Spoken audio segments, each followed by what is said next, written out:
Hey guys, I'm probably not going to do this too often. This is a Lego Lord of the Rings channel, but I wanted to give my thoughts on Rings of Power and the general reception of the trailer and the media content we got so far from the Super Bowl trailer. So I've been hyped for 4 years when I heard Amazon was making the most expensive TV show ever, and it was going to be about Numenor in the Second Age. I was hyped. I've been optimistic about the show. But one thing Amazon has to understand is Lord of the Rings, it's not like Marvel, and Amazon cannot be Disney. It can't just buy Lord of the Rings and view the franchise like Disney views Marvel. And here's what I mean by that. Like Marvel, you go to the theater, you see a fun action movie, it's kind of mindless. There's some good jokes, some bad jokes. Maybe it has a really good plot. Maybe it's just a cookie cutter plot. But that's okay. It's fine. It's Marvel. It's MCU. It didn't need to necessarily tell a certain story because while the movies are adaptations of Marvel superheroes can always be redone. They can always be changed, just like how the comics are reissued and the origin stories are retold. Marvel, it's a universe where you can have a multiverse, and people don't get upset about that. Lord of the Rings, on the other hand, is not like that at all. Lord of the Rings, to me as a Tolkien fan, not only are these the best fictional stories in the sense that Infinity War is a better movie than Endgame, but Lord of the Rings, The Hobbit, The Silmarillion, they have meaning and they have themes, and they're a part of this amazing world Tolkien created. Tolkien, his Legendarium, is first and foremost about the world building.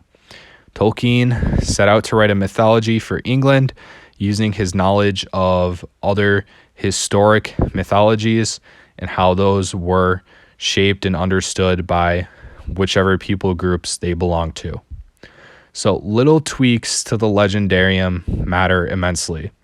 So for example, it matters immensely whether or not the timeline for the Second Age is thousands of years versus being 150 years. So why does time matter? Because it shows how the firstborn, the elder, they're these immortal beings, but they're fading, while those secondborn, these men, they live mortal lives, and it's that very same mortality that drives Numenor to fall, trying to seek eternal life over what they were meant to be. And so you can see this little detail of time drives the story. It's not like Star Wars where you have Obi-Wan Kenobi and he can age 20 years faster than he should have, and it doesn't really affect the world or the story in any way other than, just being a little, it doesn't really make sense, but oh well. Everything in Tolkien, it has meaning and it has thought put into why is it that way? Why exactly did Tolkien write it this way, and why did he not write it that way? And so that's what people are afraid of. They're afraid Amazon isn't going to respect exactly what Tolkien's mythology is about and what makes it so immersive and so meaningful to so many people. But instead, it's going to just view Lord of the Rings, as Bezos said, give me Game of Thrones. They're aiming for a popular TV show that'll bolster or establish their streaming service platform portfolio. And you do that by making a modern take on Lord of the Rings. So with the trailer specifically, I didn't really take away much from it. It didn't necessarily get me excited. I didn't think it looked absolutely awful. I'm kind of just left in this cautious state. I'm a little less optimistic than I was.